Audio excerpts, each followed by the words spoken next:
भाइयों बहनों, एक बूढ़ा फकीर रोज नदी में सुबह स्नान करने जाता और साथ ही एक गीत भी गुनगुनाता रहता कि एक दिन जब मौत की शहजादी चलकर आएगी तो न सोना काम आएगा और न चांदी काम आएगी।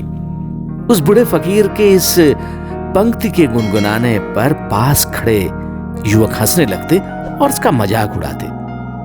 एक दिन तो हद तब हो गई जब एक उद्योगपति नौजवान ने, जिसने काफी पैसा कमा रखा था, फकीर की बांह पकड़कर उसे काफी खरी खोटी सुनाने लगा और कहा कि यदि मौत है यानी ये काल है तो जरा मुझे भी दिखाओ। यदि दिखा पाओगे तब मैं मानूंगा कि मौत यानी काल कुछ होता है। फकीर ने सहमते हुए दबी आवाज में उस नौजवान से कहा कि मैं रोज सुबह नदी स्नान करने जाता हूं।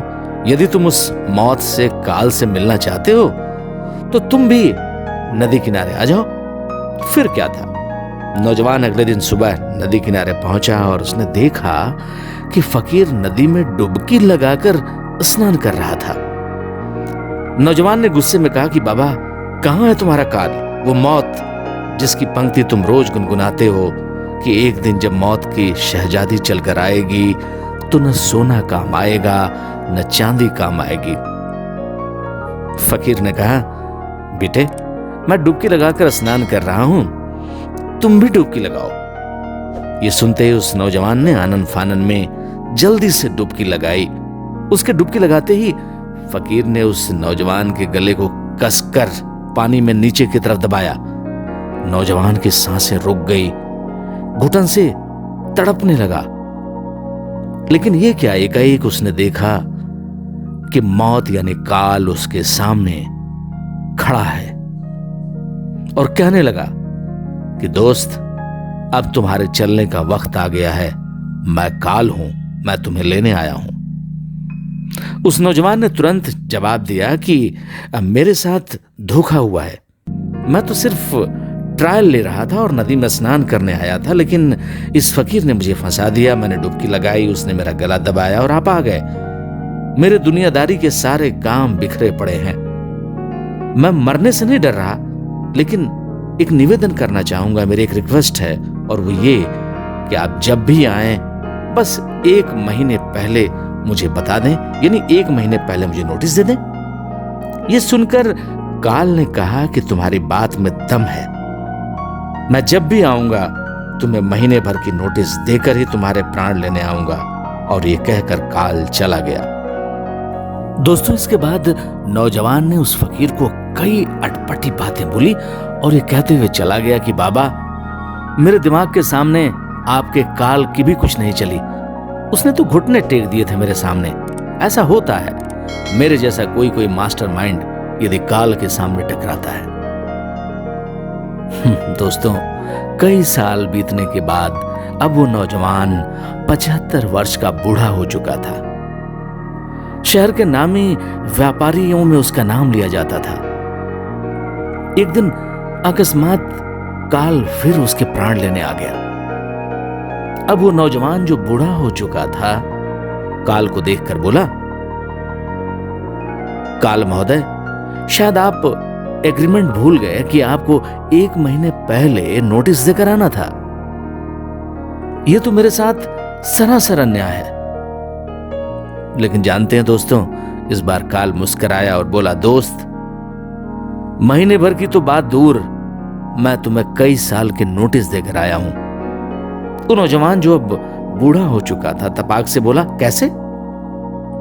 काल ने कहा, नदी में जब हमारी मुलाकात हुई थी तो तुम्हारी उम्र 25 वर्ष की थी। उसके कुछ सालों के बाद मैंने तुम्हारे बाल सफेद करके तुम्हें पहली नोटिस दी, तुम समझ नहीं सके। उसके कुछ साल के बाद मैंने तुम्हें चेहरों पर झुर्रियां देकर, तुम्हारी आंखों के नीचे काले धब्बे देकर तुम्हें दूसरी नोटिस दी, फिर भी तुम नहीं समझे। उसके कुछ सालों के बाद तुम्हारे कुछ दांतों को मैंने तोड़ा और मैंने तुम्हें तीसरी नोटिस दी, फिर भी तुम नहीं जगे। उसके बाद तुम्हारी एक एक करके सारी इंद्रियों को मैंने शिथिल किया और तुम्हें कई नोटिसेस दी, तुम कम सुनने लगे, चीजों को भूलने लगे, बात बात में गुस्सा करने लगे, तुम्हारे काम करने की क्षमता को मैंने घटा दिया, तुम थोड़ा चलने पर हांफने लगे। सोचो, तुम 1 महीने की नोटिस की बात करते हो, मैंने तो तुम्हें नोटिस पर नोटिस, न जाने कितनी नोटिसेस इन बीते सालों में दी, पर तुमने ध्यान नहीं दिया। आज तुम्हारा कोई मास्टरमाइंड मेरे सामने काम नहीं करेगा। तुम्हें मेरे साथ चलना होगा। और ये कहकर काल उस व्यक्ति को लेकर वहां से चल पड़ा। दोस्तों, जाते जाते उस काल ने उस बूढ़े व्यापारी को फकीर की उस पंक्ति को याद दिलाया और खुद गुनगुनाने लगा कि जब मैं चल करके आता हूं तो न सोना काम आता है और न चांदी काम आती है। दोस्तों, सच यही है, जीवन शतरंज के खेल की तरह है और ये खेल आप उस ईश्वर के साथ खेल रहे हैं जो विधान रचता है। आपकी हर चाल के बाद अगली चाल उसकी होती है। आपकी, हमारी, हम सब की चाल कई बार चालाकी से भरी होती है, लेकिन ध्यान रहे कि अंतिम चाल उसी की होती है और वही परिणाम देती है। इसलिए नानक देव जी कहते थे, जागो रे जिन जागना, अब जगन की बार, क्या करेगा नानका, जब दोगे पांव पसार, जब दोगे पांव पसार। इसलिए दोस्तों, आज ही जगिए, आज ही सचेत और सजग हो जाइए, इसलिए कि जीवन तभी सफल हो सकेगा जब हम जीवन के मूल्य को समझेंगे।